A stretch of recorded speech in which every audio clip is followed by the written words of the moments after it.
Bonjour à toutes et à tous, j'espère que vous allez bien. Nous voici donc pour cette première vidéo de type interquatuor. Alors ça c'est une petite idée que j'avais dès le départ en me disant voilà je vais faire des vidéos par quatuor, et bien je vais insérer entre chaque quatuor de présentation de manga une petite vidéo d'interquatuor qui me permettra de faire des petits retours sur ce que j'ai pu dire dans les vidéos précédentes, voilà, si je veux corriger certaines choses, ou respécifier certaines choses, et éventuellement même, répondre à l'oral en vidéo à certains commentaires, certaines remarques que vous auriez pu faire dans les vidéos précédentes. Alors pour l'instant, ce nouveau format de vidéo n'a pas encore un immense succès, donc forcément ça draine pas des commentaires. C'est pas grave, j'en profite du coup pour vous présenter la manière dont je trie et je range mes mangas.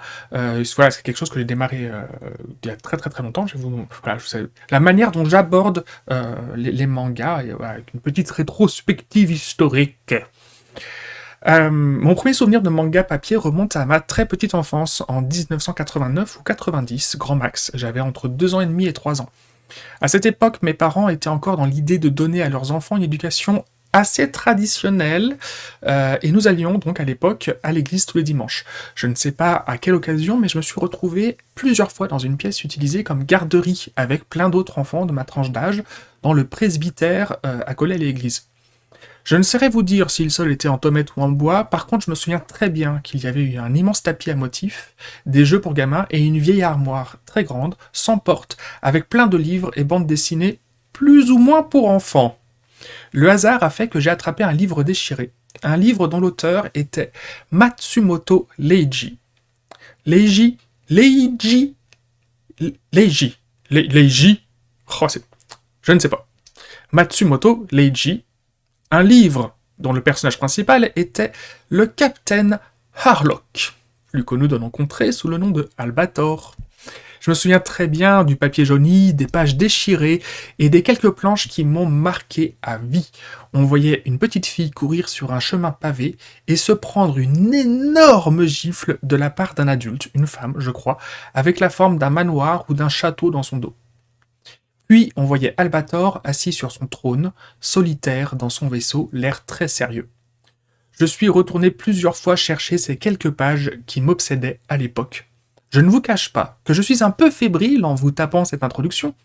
Je pense qu'il faut maintenant que je retrouve ce livre. Il faut que les séries Captain Harlock de 1969, 1972, 75, 77, 78 entrent dans ma bibliothèque. Je crois que cet objectif va être une lubie pour mes années à venir. Enfin, on verra bien. Je me suis vraiment mis à acheter et collectionner des mangas fin 2008. Les premiers tomes qui sont entrés dans ma collection sont les tomes de Berserk à partir du tome 13-14. Je connaissais déjà par cœur la période de l'âge d'or jusqu'à l'éclipse, donc tome 12. Puis, il y a eu Bloodsucker, un super seinen sur des vampires. La série a malheureusement été stoppée au 8e tome en France. Et j'avais dit, je me souviens, en ces termes, au vendeur conseiller du magasin, est-ce que vous auriez un manga dans le style de Berserk, parce que Naruto, c'est vraiment pas mon style. À cette époque, je me croyais assez malin en envoyant des balles perdues en direction des mangas déjà ultra populaires et pourtant, qui n'occupaient pas tant de place dans les étagères. De mémoire, je crois que c'était Fairy Tail, la série la plus marketée à l'époque, où il y avait des posters partout. Bref, le vendeur me répond « Les personnages principaux féminins qui se battent et qui crachent du sang, c'est bon pour vous ?» Et c'est comme ça que Claymore, ce putain de chef-d'œuvre de Claymore, que je relis tous les ans, est entré dans ma bibliothèque. Puis il y a eu Enfer et Paradis, Évangélion, Jusqu'à ce que la mort nous sépare, etc. Quoique c'est pas tout à fait vrai. Évangélion, j'ai acheté le premier tome, puis j'ai eu l'occasion de voir l'animé, 24 ou 26 épisodes, en VO sous-titré anglais, à l'époque. Je suis resté complètement hermétique au récit psychologique proposé par Sadamoto Yoshiyuki. Mais du coup, je n'ai actuellement que le tome 1 de Évangélion dans ma bibliothèque. Et j'ai toujours une petite hésitation avant de m'intéresser à un manga avec des robots géants. Donc, il va d'abord falloir que je complète la série d'Évangélion, parce que je la connais, en plus, je connais l'histoire, et on en parlera. Parce qu'il y a bien entendu qu'il y a plein de choses à dire. Bon, je vais pas vous faire toute la liste de toutes les séries que j'ai commencées entre 2009 et 2011. Par contre, il m'est apparu à ce moment-là une évidence. C'est que lire du manga, c'était collectionner du manga. C'était découvrir sans cesse de nouvelles séries. Je vous cache pas que j'éprouve une certaine nostalgie en repensant à ces années où je me baladais dans les couloirs de cette petite librairie à Angers, qui a fermé depuis. Voilà, il y avait... on était vraiment dans des couloirs assez fins, avec des immenses bibliothèques, plein de mangas, et puis du coup, avec toutes ces petites couvertures, tu regardais, tu disais, ah bah ça c'est quoi, voilà. J'ai découvert plein de mangas de cette manière-là, par pur hasard. Ce que je ne fais plus aujourd'hui, maintenant que je suis sur Paris, où maintenant je fais ma liste. Je fais ma liste de mangas toutes les semaines par internet. Je dis, voilà, hop là, je note, je vais chercher ça, je vais chercher ça. Ah, ça, ok, le synopsis m'intéresse, donc éventuellement je vais regarder, je vais le feuilleter, je vais voir la qualité du dessin en le feuilletant vite fait si ça me convient. Et puis voilà, en général, tout ce qui sur le papier ont l'air de m'intéresser, tout ce qui dans la théorie m'intéresse, je finis par l'acheter. C'est assez rare que je prenne le bouquin et je dise, ouais, non, en fait, ça va pas le faire. Et que je le repose. C'est assez rare. J'ai donc créé un joli tableau sur un tableur Excel afin de lister tous les mangas achetés. Tableur qui est aujourd'hui sur Google Drive pour que je puisse le consulter et le modifier depuis mon téléphone. Et puis comme ça c'est pratique quand je suis dans les rayons d'une librairie ou à la Fnac, je suis en train de dire, putain, alors ça j'en suis où? Est-ce que j'ai acheté le dernier tome? Ah mince, en fait je me rends compte que j'ai loupé le tome précédent aussi. Bon voilà, j'ai mon petit tableur sur mon téléphone, je peux me rendre compte de tout ça. Donc voici la version actuelle. Donc on voit d'abord le titre, c'est facile, voilà. Puis ensuite, tous les trucs sont titrés, sont rangés par ordre alphabétique. Puis ensuite, on a l'auteur. Alors là, j'ai mis les patronymes tels qu'ils sont présentés sur les couvertures de manga. Il n'y a pas l'histoire de mettre les noms avant les prénoms. Hein. Ensuite, on a la maison d'édition française, parce que pour le coup, la maison d'édition japonaise, je n'ai pas considéré qu'elle apportait vraiment beaucoup d'informations, pour l'instant. Peut-être qu'à terme, je vais finir par me dire, ah si, quand même, faut que je... On n'y est pas. Ensuite, on a l'année de production japonaise.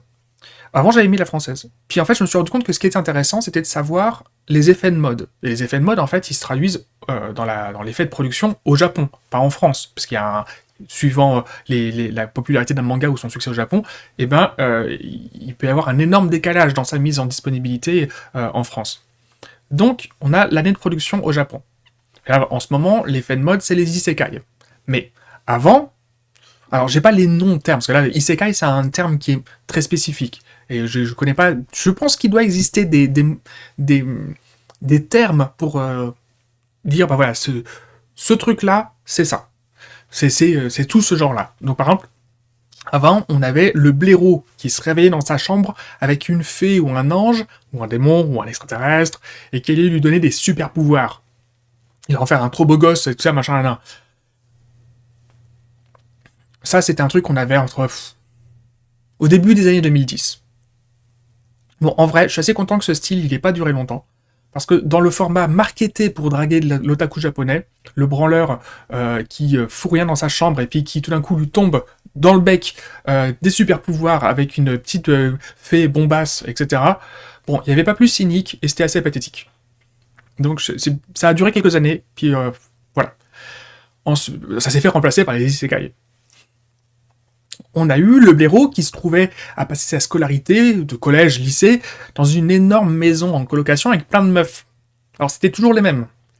Celle avec qui il va commencer par se prendre la tête, mais qui sera son intérêt amoureux parce qu'ils sont dans la même classe. Ensuite, on a la chef de maison, qui est un peu la maman de tout le monde, et qui est veuve. Parce que c'est très important que tous les personnages soient célibataires. On avait la pochetronne de service, qui enchaîne les déceptions amoureuses, elle est autrice de romans, et elle va taquiner le personnage principal en lui faisant des blagues de cul. Vous voyez très bien de qui je parle. La meuf qu'on ne voit jamais et qui est enfermée dans sa chambre, donc au début elle n'est pas introduite, elle arrivera genre tome 2, tome 3, ou dans les animés, épisode 3, 4, 5, 6. Et que...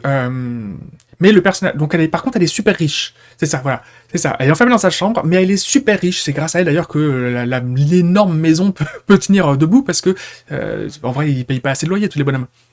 Mais parce qu'elle est très riche, parce qu'en fait elle fait des trucs sur son ordinateur. On sait pas c'est quoi, hein, mais elle fait des trucs. Alors soit des trucs genre de la bourse ou des machins comme ça, quoi. Et le personnage principal, il va finir par la rencontrer toujours dans la même situation. C'est un jour, il arrive, il va se prendre sa douche, et ben non, elle était déjà dedans à poil, elle avait juste pas fermé à clé. Et voilà. Et enfin, donc ça c'est le quatuor de base. Hein. Donc la gamine intérêt amoureuse, la chef de maison, la pochetronne et la meuf riche. Et la meuf riche qui est enfermée dans sa chambre. Ensuite, parfois, on avait une gamine entre 8 et 12 ans, parce que la production voulait draguer un public à la moralité questionnable, pour ne pas dire répugnante. Donc voilà, ça c'était le premier truc. Ça c'était le format le blaireau qui était dans une maison de famille en coloc.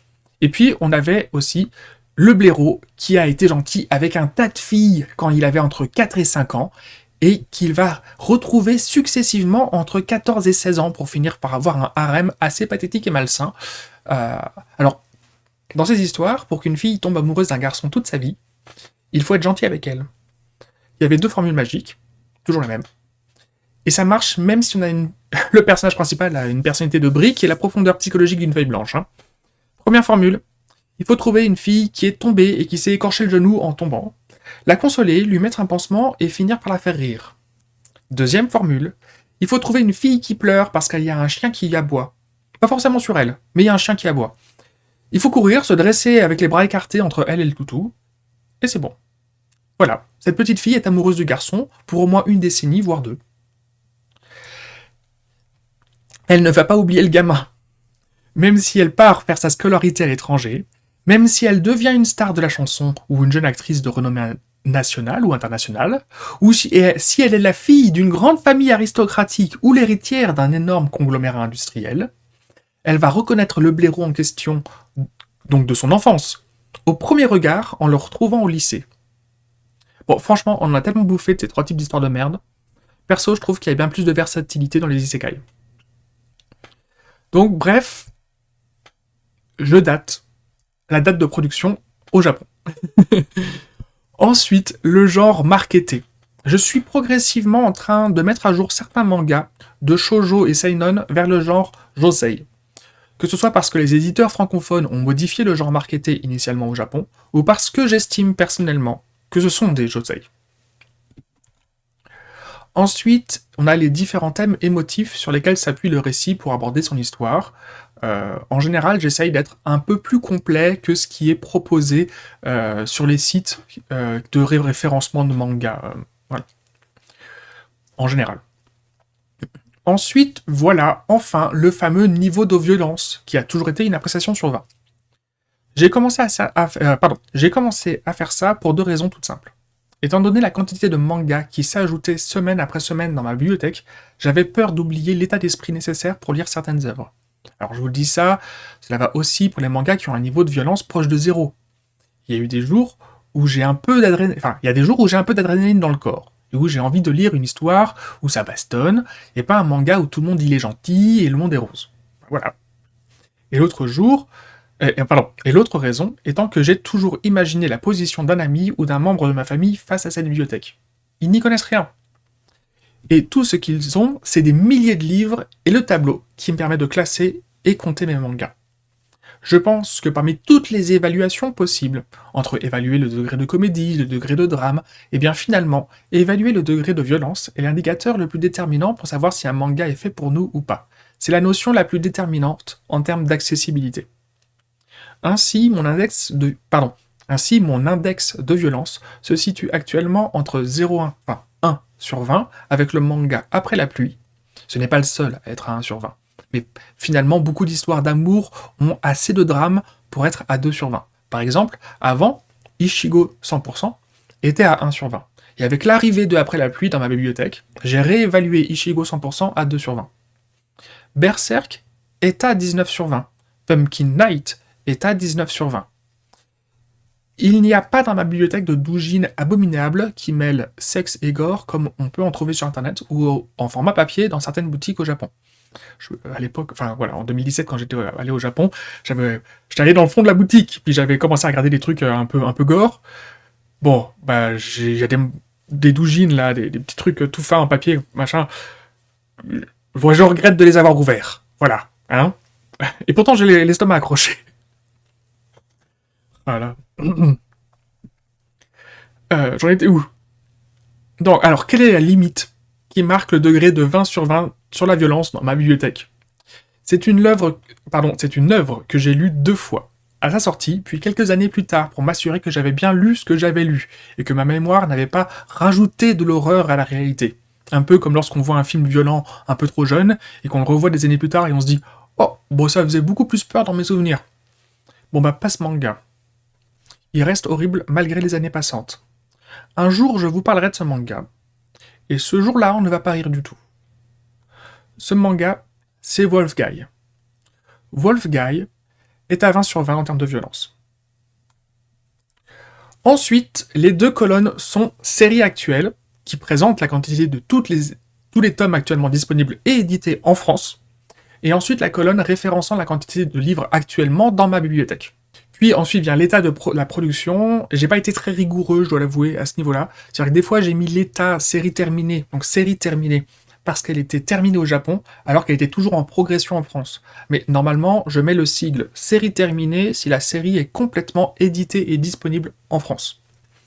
Ensuite, le coût total et le prix par manga, indexé sur le prix du tome 1 à l'achat. Donc je n'ai pas pris en compte les augmentations des prix au fur et à mesure des années. Là, dernièrement, on a eu, entre fin 2023 et début 2024, une petite augmentation de 5 centimes à... Ouais, parfois il y a eu même... Enfin, ouais, 5 à 25 centimes, suivant les maisons d'édition et suivant les formats des mangas. Bon, bah ça, je l'ai pas... Je me suis demandé, parce que je me suis vraiment demandé. C'est la première fois qu'il y avait une telle augmentation. Généralisée sur toutes les maisons d'édition. Et puis finalement, j'ai fini par me dire, bah non, tant pis. Tant pis, je le marque éventuellement en petite note à côté, mais que le prix a augmenté. Mais je conserve le rangement, la classification, enfin voilà, le calcul de tout ce que j'ai dépensé d'argent dans ces collections de mangas. Je conserve le calcul initial sur mon premier achat.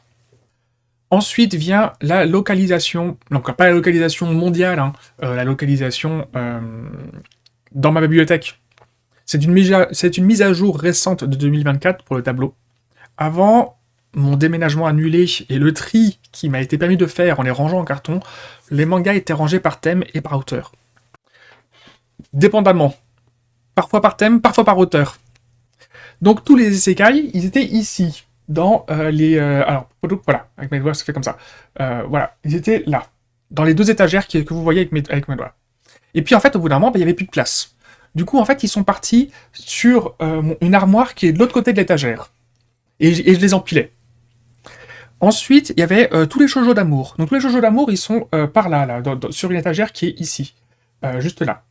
Et puis en fait, au bout d'un moment, bah, aussi, il n'y avait plus de place. Du coup, je me suis mis à les empiler devant. Et puis je les empilais après là devant l'étagère, et puis je les ai empilés ici, là, alors comment dire, ici, là, voilà, je les empilais juste là, sur le côté, près de la fenêtre, et donc après, il y avait aussi les mangas de type Yakuza. Donc les mangas de type Yakuza, ils étaient en dessous des isekai, voilà, sur les 2 étagères qui sont là, et puis après, bah, il y avait plus de place. Du coup, je me suis mis à les empiler juste devant, puis il y avait aussi plus de place. Donc je me suis mis aussi à les ajouter avec les autres isekai qui étaient derrière sur l'armoire derrière.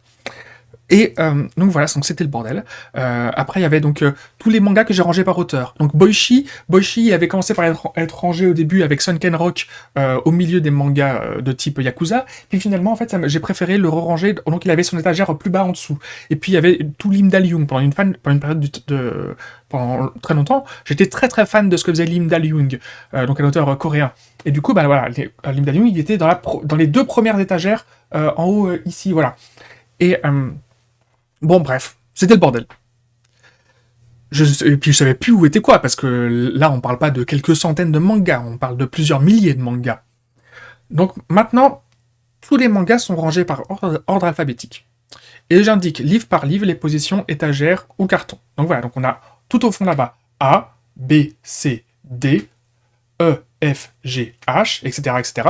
Et je les déplace. Et puis j'ai laissé quelques espaces d'étagères autour pour pas si de la coup, bah, en fait, pour déplacer les choses. Bon, je vous cache pas qu'en fait, ce qui prend le plus de place, c'est la colonne des L. Donc là, L, ils sont sur 3 étages. Et puis là, ici, j'ai tout ce qui commence par R par là, et puis après, tout ce qui est S et T, bon là, il y a plein de mangas qui commencent par S et par T. Donc voilà. Là, il y a 6 blocs.